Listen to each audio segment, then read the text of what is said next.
Hello, everybody. Thanks very much for joining us. We've got a really interesting panel and a really interesting discussion today. It's been a wonderful week. We've seen an amazing victory for the football supporters against this mad European football project. When we've seen it fail amazingly just within a few days. We've got quite a lot of people to give you their perspectives on it. Opening up with Kallum Nolan from Manchester People's Assembly, who's a completely obsessive Manchester United fan, and is very much one of their legacy supporters. So I got you. I don't know if you can see that. No, you can't really see that, but it says, there you go, legacy wine there. So I think that's what I'll be drinking while we go through this. So are you with us, Kallum? Yes, I certainly am. Cheers for the wine. So.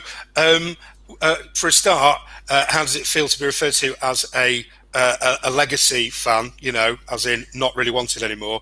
Tell us what this week's been like for you as a United fan, seeing what's been going on with this crazy European football project. Yeah, I mean, look, being called a legacy fan, we all know that's a load of BS. Football's much more than that. Just to provide a bit of context for people, basically the European Super League was going to be a breakaway league that took away all competition. So the big market forces in football wanted the big teams with all the revenue to get together, and there was basically no promotion or relegation with about 15 of the best teams or the biggest teams across Europe. But in answer to your question, Rafe, it's been two extremes really, because it started quite dramatically. The news broke while I was watching United play Burnley on Sunday, and it started to filter through. And within a few hours, it went from what looked like a suspected power play by these big teams to just try and kind of gain more revenue to something very serious and very real. And it was met with a mixture of depression and anger. I mean, my dad rang me on Sunday night and said, son, don't let them take football from us, which I know sounds really dramatic, but that's how it felt. It really felt like the end of the game, because although there are many aspects of football which we as supporters don't like, and stuff that needs to change, ownership of clubs, high ticket prices, massive TV subscription fees, dodgy kickoff times, etc. The actual structure of the football pyramid, as in relegation, promotion, a meritocracy to an extent, nobody's got a problem with that. I've never heard any football fan have a moan about that. I've never heard any football fan say that they want to play Real Madrid every week. And, far be it from me to quote a Liverpool manager, but Jurgen Klopp was bang on when he said, who wants to watch Liverpool play Real Madrid every week? As a United fan, I'm buzzing to play Burnley. I love Sean Dyche. I love the story of that club. A small town with 100,000 people in it. I've got a football club that's a mainstay in the Premier League now. That's mega. In contrast, in 2013, I was at Real Madrid away, watching United in the Champions League, studying the Bernabeu, thinking, flipping heck, this is amazing. I know this might not happen for another 10 years. That's the jeopardy in football. That's the beauty of the game. But it did get to a point on Monday where it looked like it was well and truly over. Because as soon as I saw that JP Morgan were financing this thing, Joe Glazer, the owner of United, was the vice chair of this Super League. And that really made it a reality for me. I thought, this is it. Money talks. This is going to be very difficult to turn around. But then many people were singing off the same hymn sheet in opposition to it. I don't mean your Gary Nevilles and your Jamie Carragher's and Sky and, Talk Sport and all that. I mean the fans. Every fan was massively against this. WhatsApp groups were pinging away, bang, bang, bang, and all of a sudden I thought, whoa, this is exciting. So much building here. But for me, the most vicious rivalry in English football is United and Liverpool. I've been spat on once in my life, and it was by a Liverpool fan. I don't hold it against him, but there is a lot of hate there. But if this Super League would have gone through, if it would have continued, United play Liverpool at Old Trafford in a couple of weeks. Believe me, you'd have seen both fans together outside that ground protesting as one. It would have happened, and that's how big this is. And it's so big because it just feels like an attack on the very fabric of working class life. It's so big that I've resorted to quoting a flipping Liverpool manager, even though I've got a soft spot for you, I do have to admit. Boris Johnson's a socialist now, everyone. He supports common ownership. Yay! Some people have been saying, though, that we as activists should focus on other issues instead. No. This is how we harness energy to affect change where it's needed in other areas of society. Just to finish up, football unifies people.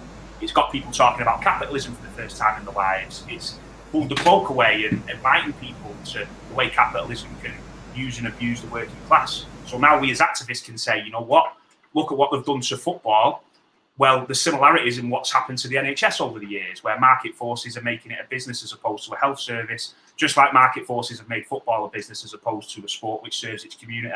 So that's why it's important. That's why activists should get on board with the movement. That's why we at the People's Assembly wanted to do a live stream, because for years we've been tirelessly trying to engage the working class into a movement against free market capitalism. Well, this has woken a lot of people up to it, buzzing. So in an otherwise traumatic few days, there's been loads to celebrate. I'm proper excited to see where it all leads, Rafe, not only in football but in wider society. So I really think this is going to snowball. Brilliant, lovely, and that's a great way to kick us off, and also to lead into our next speaker, who is Ben Sellers, who is a Newcastle fan, but he's also a bit of a political animal. So, you know, if you can address that, Ben, where Kallum's saying that this is our opportunity, this is using football to drive to politicise a whole new group of people. And what's it been like up there in Newcastle? What do you make of this? Talk to us, man. Well, I mean, Michael, who's a Newcastle fan as well, will attest to this, that Newcastle fans tend to see things only through the prism of Newcastle fans. So the first thing I think that Newcastle fans felt was a sense of relief that there was clubs out there with owners as stupid and crass and out of touch as ours. So that was definitely like an instant reaction. But there's also stuff that's been going on at Newcastle for a long time, you know, ever since Mike Ashley took over, but actually well before that as well. So there's been kind of like a commercialization of the club, kind of tearing the heart and soul out of Newcastle United. It's just little things, really. Just want to sort of put it in a bit of context. The latest kind of scandal over the European Super League, but sometimes it's little things. So for a long time, I stayed away from the ground. I boycotted Newcastle, partly because of Mike Ashley, but also because I was sick of the way that the club had gone. And when I came back, you know, you're standing there and you're waiting for the game to start, and what you can hear is piped music right up to, you know, of the Blade and Races.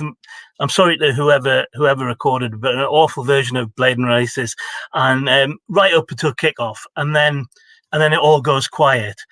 And no doubt, if you complain about it, they say, "Oh well, you know, if we didn't have that, there wouldn't be any atmosphere." I mean, they even like pipe, you know, applause and everything into the ground, and you know, they would say, but you think, well, no, you created that. You took the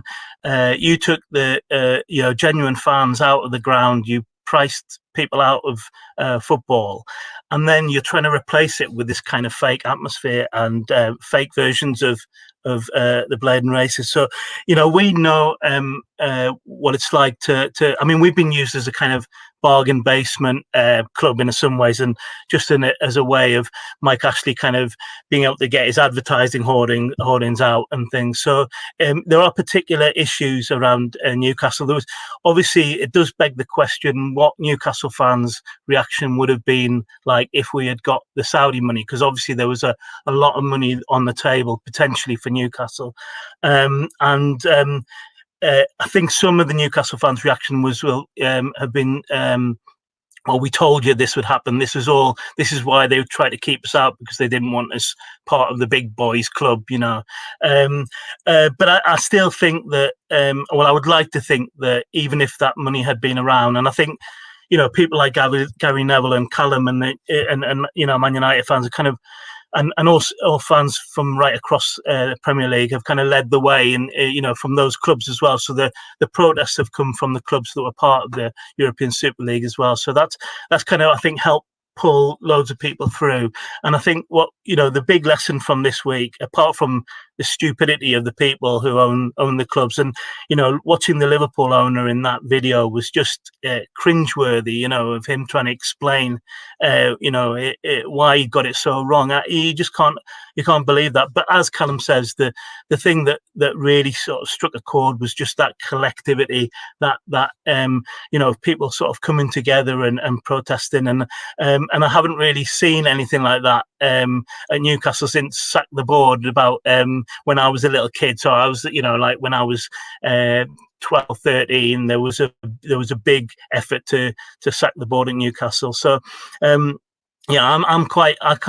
can see the political links there. That's brilliant, Ben. Thanks very much. And I want to come back to you. You mentioned Mike Ashley. I think we can go back to that because you've been very unfortunate. I mean, there are lots of football clubs who've been very unfortunate with their owners, and yours in particular. But we can move on to, you mentioned Michael Mannion, who joins us. Thank you very much for joining us from Newcastle United Supporters Trust. So to carry on talking from a Newcastle perspective, I mean, I think one of the interesting things has been the unity.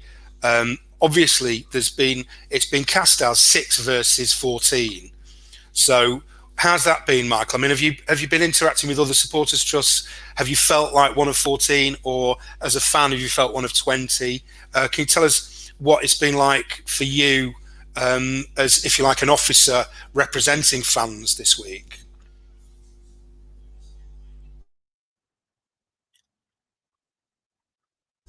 Muted, bruv. Muted.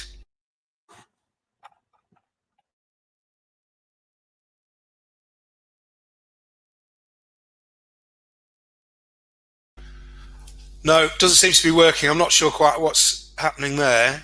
We'll have to come back to you, Michael. Okay. So next we are again blessed this evening to be joined by Jess ThornE, who is a football historian and hopefully can give us a bit of a perspective on protest from football from different places and what's worked and what hasn't. What's your take on what's happened this week, Jess? Yeah, I mean, I'm hesitant to call it a wake-up call. I feel like I've seen a lot of people on social media call it like a wake-up call, because I think actually, I'm a Liverpool fan myself. Sorry, Kallum, but people have been frustrated for a really long time, actually, and this isn't kind of the first thing that's like suddenly blown up. But it is, I mean, what a momentous week or few days even. But it's not just a moment. I think, this is one battle in what I hope is sort of a big fight against oligarchical knobheads, basically, that are in control of our game. So, I mean, great. European Super League crumbled in 2 days. It was a crap plan anyway. I honestly do not understand how they thought that this was going to be accepted. I feel like in some ways it was a kind of opening gambit, and a very short one, a short one at that. But I think we've got a really big fight on our hands. These structures have become very ingrained. I'm 26, so all I've known is the Premier League.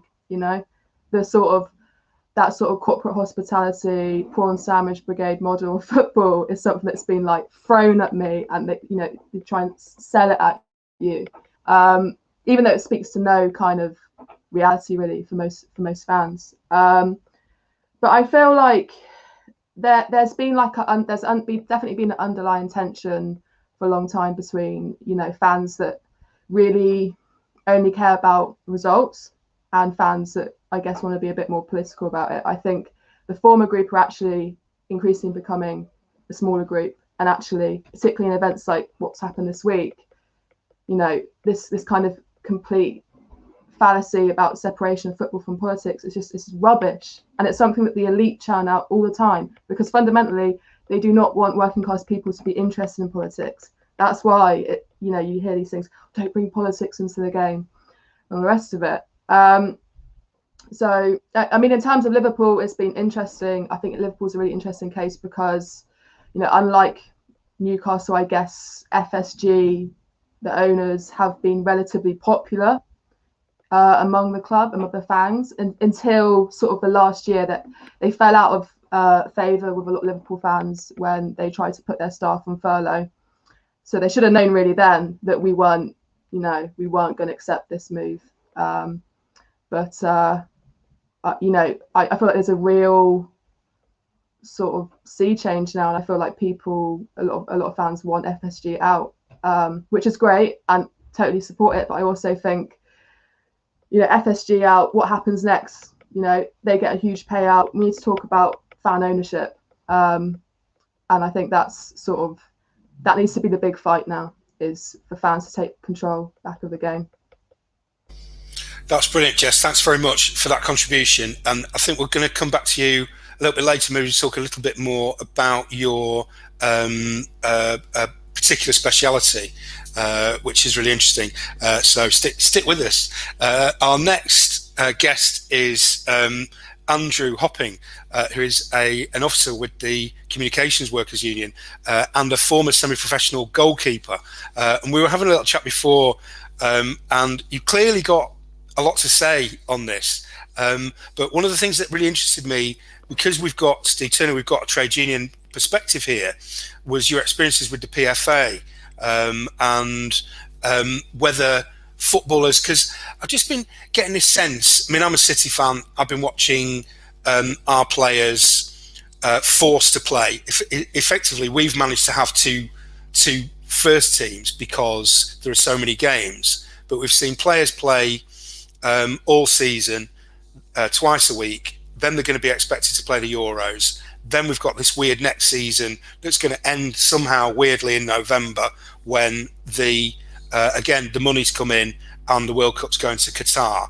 Tell us what you're feeling, Andy. What's your vibe about what this week means? Do you think we'll be thinking of players differently? What's your experience? What do you reckon, mate? Yeah, thanks, Rafe. Usually you're chasing me down the street with a microphone, so it's actually quite nice to be sitting still here. I think it has been an interesting week. I think football it's always been a working class game. I remember watching 6 episodes of, I think it was called The English Game.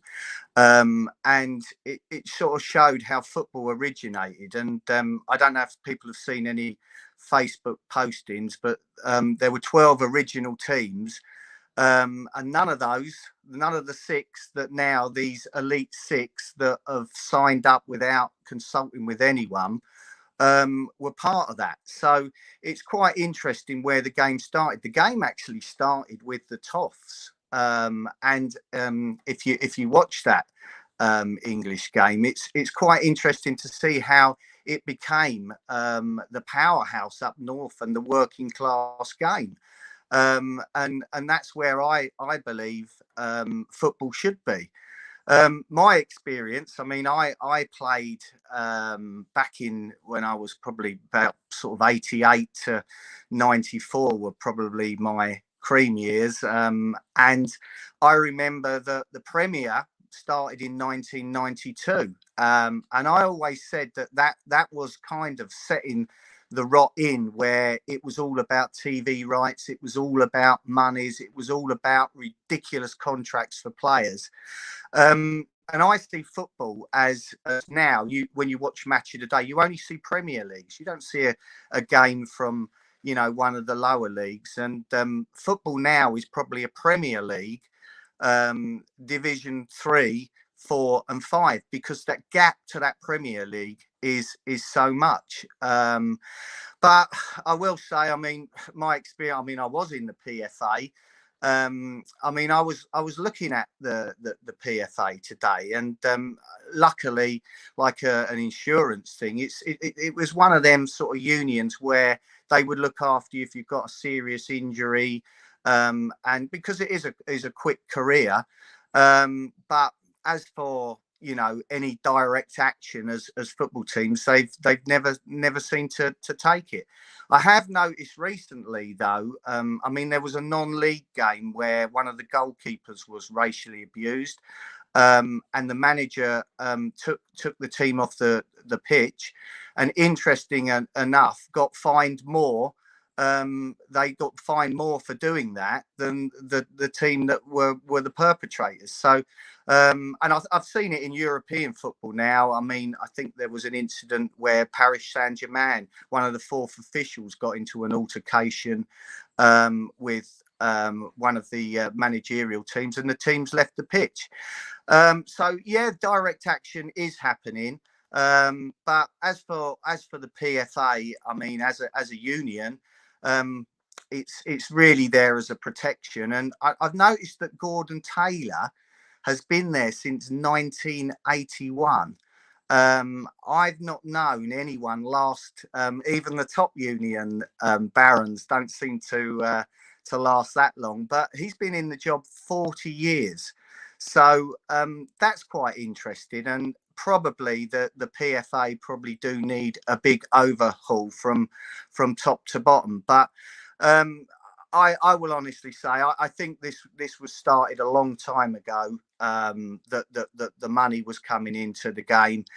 You only got to see. I mean, these are not millionaire; these are billionaire owners that would just have an air of arrogance. And I think it's been great that they've been pulled to boot. The honest supporter that spends his money has objected to this, and it's changed things. And I think a little bit with football being in the news with the Marcus Rashford situation.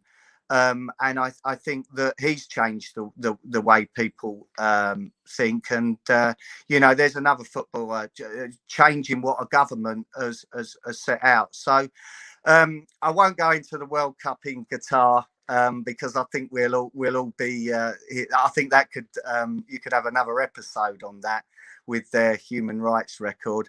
But I loved my career. You know, it is a short career. But I think that football now should be back where it belongs. It's a working class game. It is about supporters going to watch, not having a corporate day out, and it's kept for the exclusivity of people with money to spend. So yeah, if I'm sure some of the other panelists might have something to say on the World Cup in Qatar, but as for the PFA, it did me no harm, but I do think it does need an overhaul. And I wonder, when someone's been there 40 years in the same position, that can't be right. It's like the Vladimir Putin of the footballing trade union world. That's brilliant, Andrew. Thank you very much for that. Michael, I think, is back with us now. And carrying on from that, Michael, I mean, you know, I'm just talking about these billionaire owners. Newcastle United have, you know, I mean, this thing about either Mike Ashley or Saudi Arabian coalition, you know, you're not having much luck at the moment. What's been your take this week? I mean, have you been heartened? You know, do you feel like as one of the 14 you'd be left behind? Give us your perspective, please, mate. Actually, I see it as a really reassuring thing to see the response of all the fans around the country. They've done what I consider to be the impossible. It's quite an achievement to get all fans of different clubs to unite together against this. And I've got to go back to the question you asked me about earlier. You asked me, how do I feel as one of the excluded 14? I think it's really important to point out it's not the excluded 14, it's the excluded 86. It's not just about the 14 clubs in the Premier League, it's about the clubs in the divisions below. Man City, your club, as I understand, they won the third division not so long ago. And I think where all the anger stems from is what they were essentially doing was they were removing any hope for fans, any hope that while they currently might be a third division club, that they will ever be able to compete at the very top, like Man City have. I've got to say as well, though, that I haven't been surprised by it. I think that this has been in the post for a long, long time. I think it's been coming since the Premier League has been formed. What has worried me a little bit, actually, was how unprepared people have been for it, though, because I think a lot of people saw it coming a long way off. But another positive is we will be prepared when it comes back again. And so, I mean, I do want you to talk briefly, if you can, about. I think it's really relevant. A lot of people will have heard some of the terrible stories about Mike Ashley and what a disgusting employer he is at Sports Direct. If you could just give people a little brief taste about what it's like to be organising the supporters in the face of, I mean, evil is not that big a word to use about some of the stuff he's been up to. Yeah. Oh, by the way, folks, sorry, Michael, if I could just remind viewers, do like and share, spread us around, get us all over the internet. Thanks very much. Mike Ashley is not a very nice man, and we could be on all night talking about all the bad things he's done as part of his business. But I think it's an uncomfortable truth that the way fans look at owners, the only thing, or in most cases, the things that bother them is about the way that they run their football club. So Newcastle fans don't dislike Mike Ashley because of the way he runs Sports Direct or because of his awful business practices. Newcastle fans do not like Mike Ashley because he's running the club into the ground. He's basically been asset stripping it. He's treated as a advert for Sports Direct, and he's basically stamped on any ambition. I could go on all night about the reasons why Newcastle fans hate Mike Ashley. I've been involved in quite a few organisations trying to get Mike Ashley out, and there's been quite a few campaigns as well. So there's been the Ashley Out campaign, there's been the Magpie Group, and they've tried lots of different ways. They've organised boycotts of the stadium, boycotts of merchandise. They've done walkouts at the end of games. They've walked in late. They've had banners, and he's been like an immovable object, and nothing seems to work against Mike Ashley. So what we decided to do basically was to try and take a different approach. So the Newcastle United Supporters Trust was set up around about 10 to 11 years ago, and we now have over 15,000 paid up members. I think we're the biggest paid up supporters trust in the country. So we thought we'd try to speak a language that these rich people understand, and that's money. So what we've done recently is we've launched a scheme called the 1892 Pledge Scheme. And what that allows fans to do is basically contribute money either in one-off payments or monthly payments. And all that money will basically go towards a fund that will allow us to buy a percentage stake in the club. We don't have a limit on how much of the club that we want to buy. We don't have a time limit on trying to achieve that either. And basically that is how we see how we're going to get real change, and that's by basically getting some fan ownership and getting some real fan representation in the club. Fantastic, mate. That sounds like a brilliant campaign. I wish you all the best with that.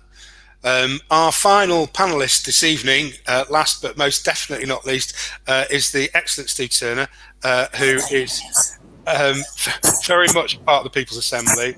And Steve, we've seen an amazing amount. Michael's talking about different ways of organising, different ways of protesting. But what we've seen this week has been really an astonishing level of unity. What have you made of what you've seen this week? Yeah, thanks for that, and thanks for the invitation to come and speak to you. I found the panel actually fantastic. I found them inspiring and exciting, let alone the thousands of people that have been on the streets protesting against the Super League. I mean, I could have sat back. I'm a Millwall supporter. I'm back there in the Championship. We could have sat back and dreamt of a better chance of going up to the Premiership. But that's not the point, is it? I mean, none of this is personal. It doesn't really matter who you support here. This is about our game. And it is our game. And that's what got people out onto the streets. It belongs to us and it belongs to our communities. And it's not even just about those 4 or 5 divisions. It's about the Sunday League. It's about kids playing football out on our streets and in our parks. It is about community. And that's what really drew people out onto the streets from what I can see. And I'm really excited about that. It's not about people, the corporates that have taken over our game, that sit there in soft seats and go off at half time for a bottle of Chardonnay or something and don't bother coming out in the second half. It's not about the TV companies that want to reschedule the games because it suits a slot that they might have on a Tuesday night. But for an ordinary fan, you can't get a ticket to travel to the game. And even if you can, you can't get home at night because the last train's gone. So it's not about any of them. It's not about the billionaires that own it. It's not about anybody that thinks that it's all right to schedule that game when it's not convenient for fans. It's a fans game. We own it. It's a class issue. And that's what I think unites everybody, not just on this panel, but everybody that's passionate about football. So it didn't matter, as Conn was saying earlier, it didn't matter that Liverpool fans were marrying up with Man United fans, you know, or that Man City fans, or God forbid West Ham fans and Millwall fans were getting together. We were getting together because we were opposed to the way in which the corporates, the billionaires, the big money team has tried to steal our game for us. And we're not having it. And that's why people got on the streets. And they're angry and they're fed up with being used. And they're used, you know, as the material really to buy the next shirt. But they haven't got a voice in their club. And I think that's what's frustrating for people. And I think that's what's exciting people about the next move. It's not just about the 48-hour opposition to the Super League and stopping that in its tracks. It's about the victory being so important because it inspires people and demonstrates the strength that ordinary working class people have got in taking collective actions. The reality is solidarity works. And that's the lesson from all of our history. I mean, I'm a trade unionist. And as a trade unionist, I breathe that every day. And it doesn't matter whether it's a pay rise or whether it's the season ticket price. It doesn't matter if it's about rail seating and the ability to stand at a game or the cost of a rail ticket. If you're pissed off, organise. You've got to build that coalition, a movement for change. And I think that's the opportunity that groups like the People's Assembly have got now, to unite and to mobilise, to inspire, to motivate, to bring that alliance together of football supporters to take it to the next step. Because now the Super League's out of the way, now it is about the model, the corporate governance model that gives fans 51% of their clubs. You know, I think you'll be there for year after year after year trying to buy a 51 stake in Newcastle or any other club. The reality is the state's got to step in and the state's got to regulate football and take money out of football and give fans that majority shareholding in our clubs. It is about protecting our stadiums because a lot of these billionaires just see them as city centre footprints that they at one point will be able to walk away from and build a big luxury apartment development on, worth billions and billions and billions of pounds, certainly more than they'll ever get out of the club. It's not just a bit of freehold. It's our property. We own it. Fans own it. And that's why they're passionate about it. We own our clubs. We built our clubs. We've been here for 150 years developing our clubs. We enjoy a game on a park on a Sunday afternoon and we enjoy going to watch our kids play football as much as we do our teams. So look, the FSA, the Football Supporters Association, I work very closely with Kevin and the team there. They've put forward a whole proposal to government about corporate governance and resetting the clock on our game. And I agree, it goes back to well before actually the beginnings of the Premiership, but when all that money came into the game and it started to destroy the feel of our game and corporate bodies got more and more of an influence. Now you go to some stadiums and half the stadium's taken up with glass frontage, of course, because we're all sitting behind it, watching the telly, having another drink, rather than being out on the terraces. And they don't share our passion. They go on a Saturday because it's a day out taking a few guests. That's not what football's all about.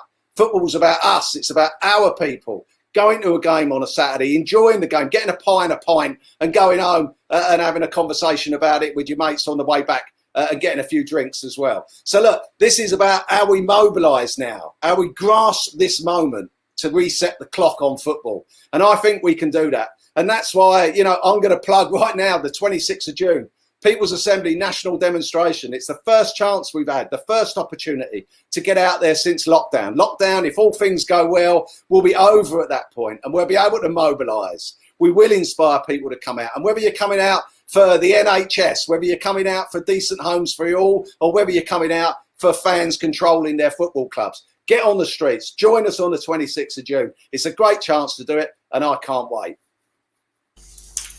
Brilliant. Absolutely fantastic, Steve. Thank you very much. So, I mean, actually, just to come back to you, I mean, so we're looking at the 26th, and it's going to be just a few days after the end of all of the restrictions on lockdown. There's obviously, I mean, there are an awful lot of things that people are protesting about, and now we can add this to the list. Maybe we should have a supporters block on the demonstration. Maybe you can. We would think Millwall fans would be joining the People's Assembly to demonstrate. Oh, we've got lots of us down at Den that would be more than happy to come along to the People's Assembly demo, believe me.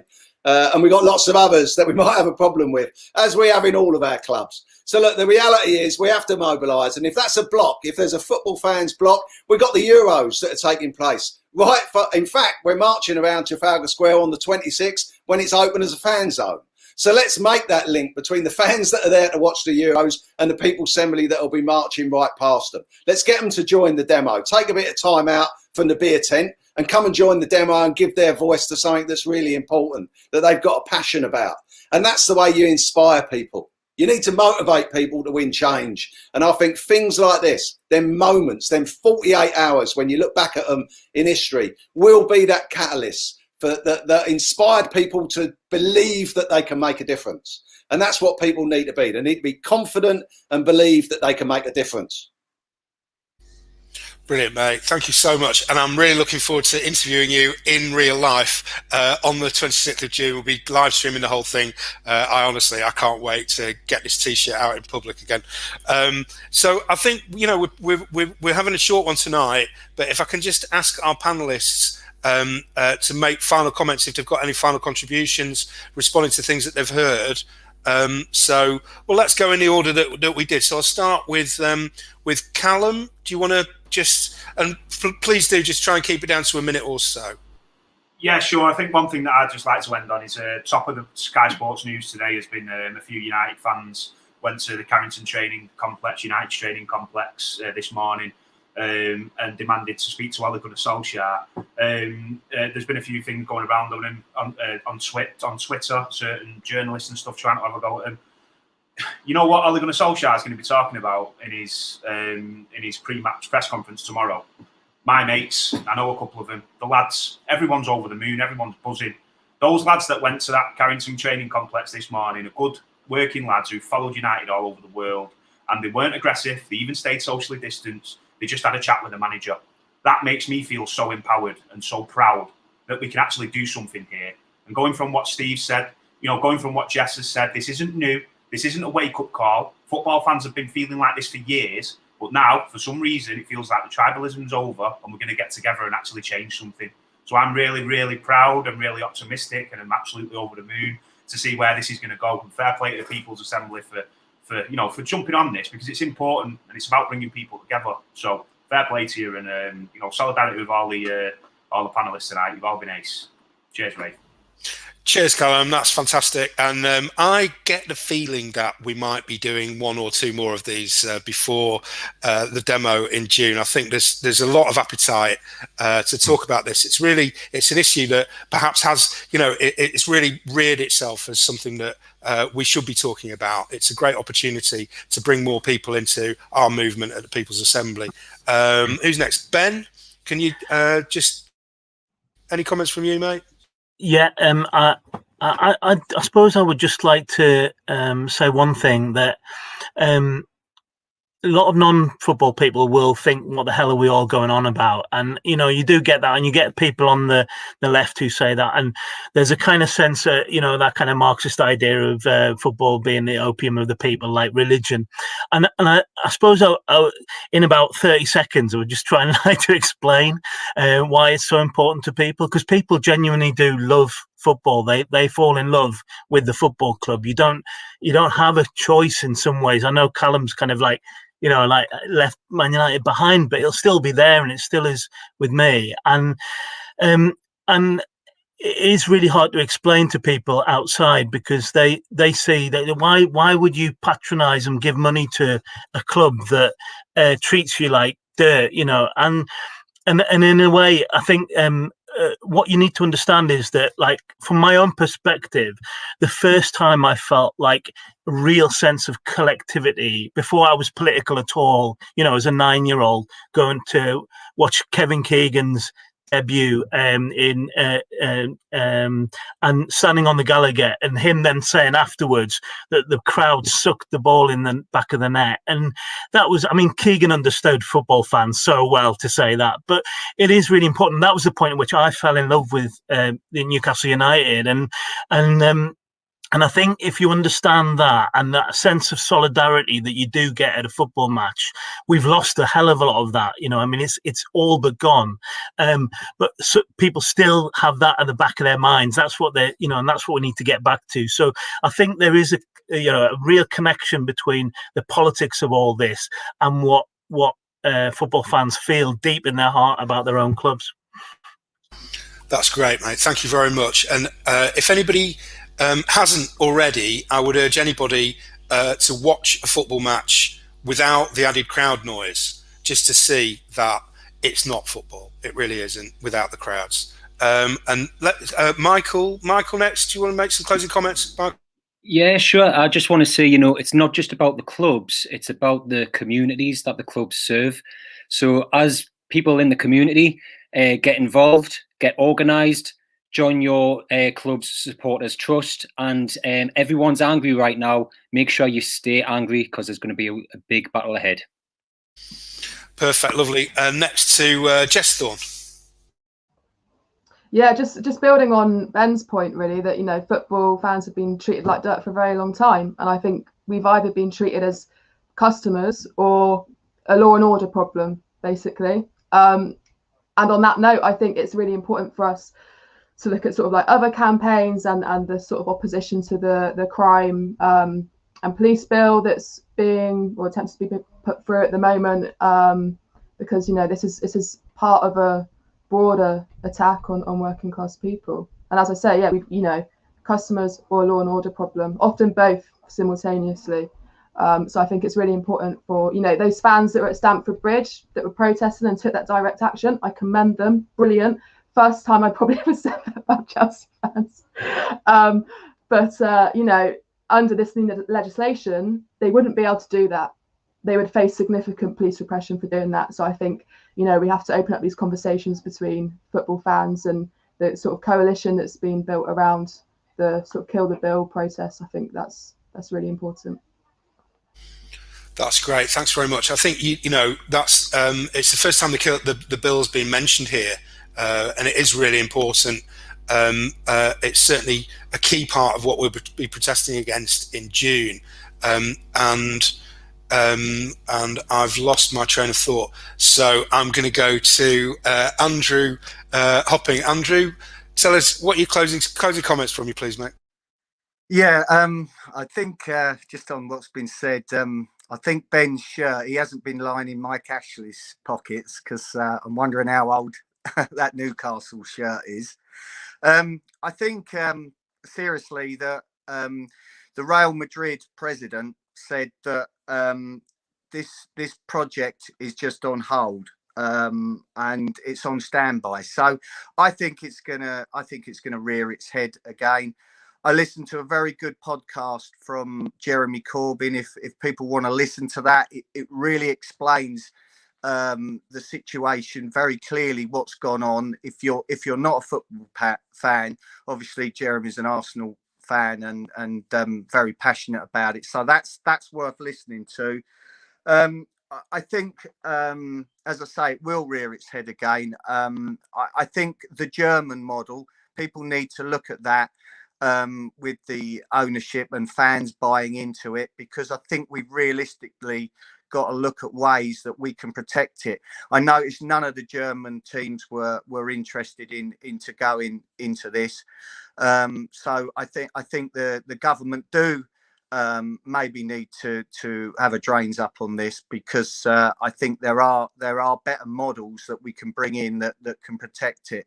But I'm proud of the good old, as Steve said, the good old buying your chips, getting your pie, watching your local team. Them people were the real winners this week, and I think that they've showed these owners really that they might have to consider their positions in the club, because I think a lot of fans will be looking to hound them people out. So brilliant work from people on the terraces. Great stuff. Nice one, mate. It has been a really exciting week. I mean, you mentioned there are so many things that we haven't talked about. We've not really talked about the German fan model, which is really interesting. There's also the fit and proper person test, which has failed, which is supposed to stop thieves and villains from buying our community assets, and it's completely failed. As we went up to Gig Lane, Bury FC is a real example of that. If people are interested in doing a bit more research, UEFA FIFA is full of criminals. That's not libelous. It's a matter of record. UEFA, who knows? It's certainly not the model of authority that we're looking for from an organisation that runs European football. There are plenty of things that we haven't talked about, and I hope we do get the chance to come back and talk to them again. But Steve, do you want to wrap up for us? I think we will come back to this, I hope, as the People's Assembly, and we will do more. What's got you properly, which bit of it is the most exciting for you, or is the bit that you think we should move when you talk about legislation, all of this kind of thing? You round up for us, please, bruv. Yeah, I think this has been fantastic. And like you, I hope that we get more and more of these broadcasts out, and we involve more and more of our fans, football fans, from the terraces in discussions like this. It's not just about, the big clubs. It wasn't always about the big six. It was never about the big six with the Super League. It was always about football. And football belongs to us. And that's what's come through this meeting. That's what's come through every contribution that everybody's made. But what I've been really excited about is people are finally starting to stand up.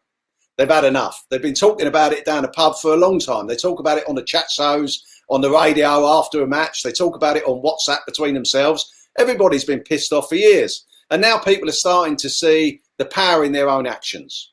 And they've taken action, and they've shown that they can win. And that's what inspires other people. That's what motivates you. It doesn't matter what your cause is. You know that you can do very little about it if you're standing there by yourself on a street corner. What you got to do is you've got to mobilise others to join your cause. And what we have that unifies us all, doesn't matter about our club, is football. Football unifies us. It doesn't matter who we support, where we go on a Saturday or a Sunday, or what we do on a Saturday night. What unites us and what gets us out together is the love of our game. And we are that 12th player on the pitch, and that's why they've missed us. My club's gone down a pan without its supporters behind us. And there are loads of clubs in exactly the same place. Because the reality is, you need your team behind you, and your team is your fan base. That's your 12th player, your 13th player. That is that group that sucks the ball into the back of the net, as was said earlier. And that's what we need to get back. I can't wait to get back on the terraces. Yet again, standing on a seat normally, because we haven't got rail seating. But the reality is, we're going to get there. We're going to get standing back.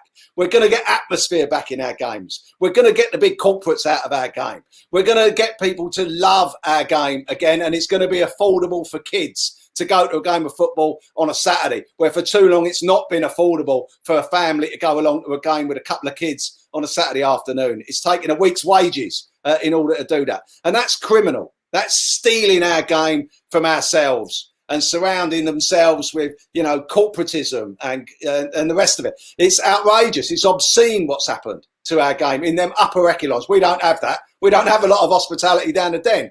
But the reality is, if you move up into the Premiership, they can't get away from it. And your stadium's half empty, sometimes for the whole game, let alone after half time.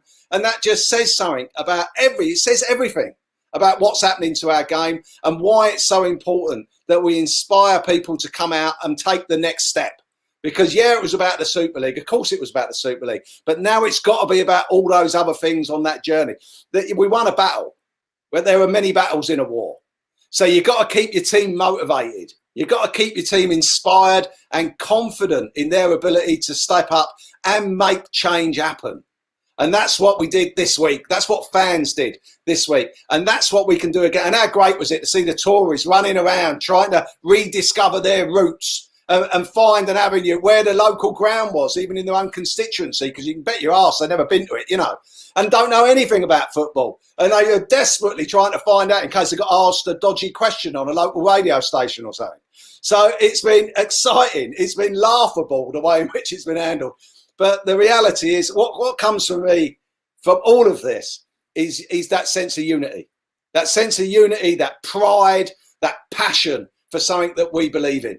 And that's what we've got to harness. And that's where the People's Assembly can come into it. And that's why the 26th is so important. Of course, it's about all of them issues. It's about kill the bill. It's about the right to protest. The best demonstration against kill the bill, against the bill to ban protests, is to get on the streets and fucking protest. And that's what we're going to do on the 26th. We're going to have hundreds of thousands of people protesting in towns and cities and villages across our nations. And the big national one's going to be in London. And that's where I'm going to be. And I'm incredibly proud to be the chair of the PA. And I'm incredibly proud to be chairing on the 26th. So come and join us. If you're listening and you're not in a PA group, join a PA group. If you're listening and you ain't got a PA group, form a PA group. And if you're listening and you ain't got nothing better to do on the 26th, get yourself on that demo. And whatever it is that you're doing, be proud of yourself. And be proud of the alliance that you're building, the confidence you're giving to other people. It's inspirational. I find it incredibly exciting. It's a battle in a war, but the war's going to be won. Choked up, mate. Choked up. That's so good. It is. It's very exciting to be part of this. And maybe we could do another one of these. Would get people on from the FSA, talk about that legislation, and form an actual People's Assembly policy on this, and work together to fight to make those changes.